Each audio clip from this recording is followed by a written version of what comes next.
Welcome back guys to our story Grace Darling with chapter 7 on Harker's Rock. In the last chapter we stopped when Grace was looking out of her room window and she saw the wreck of the Forfarshire, and she and her parents spent 2 hours looking, trying to find anyone alive, but they didn't see anyone. They just see the rain and the wreck of the ship. But what was happening there on the rock? Let's see in this chapter. There were 12 people on Harker's Rock. Daniel Donovan was with Mrs. Dawson and her children, and there were 8 people near them.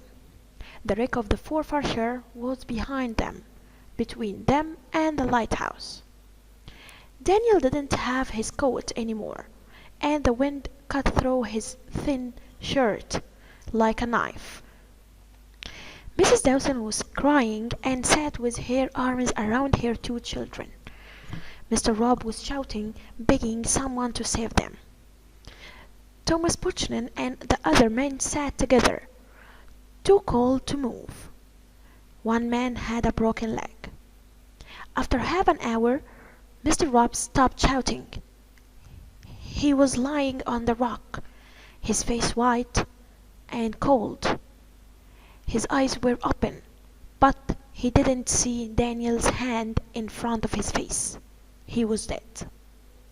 Daniel remembered the lighthouse suddenly. He said, "We must wave to it." Daniel and James Kelly climbed to the top of the rock. Thomas Buchanan had to hit the others and push them to the top of the rock. They held onto the rock and shouted and waved at the lighthouse as hard as they could.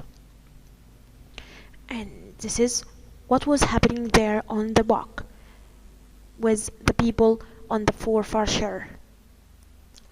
Now let's go for our new vocabulary for this chapter. Number 1, beg. Beg, to ask someone for something you really need. So this is a verb. To ask someone for something you really need. Tie, to have all your body on a bed or on the ground. And this is a verb too. Wave, it's a verb, to move your hand through the air. Stand, and it's also a verb, and the past is stood. To be on your feet, not moving, not sitting. Now let's go for our homework. Let's read these questions. How many people were there on the Harker's Rock? Number 2, how was Daniel? 3, what was Mary Dawson doing? 4, what happened to Mr. Rob at the end? 5, what did Daniel and James Kelly do to save themselves and the others? 6, did anyone answer the people from the lighthouse? 7, what did the men do? Number 8, how were their faces? 9, how did the men come down from the top of the rock? Number 10, who stayed on the top of the rock? And this is what we have for this chapter. You have to read it from your storybook and you will find the answers of these questions. Goodbye for now, and we will meet again. Bye.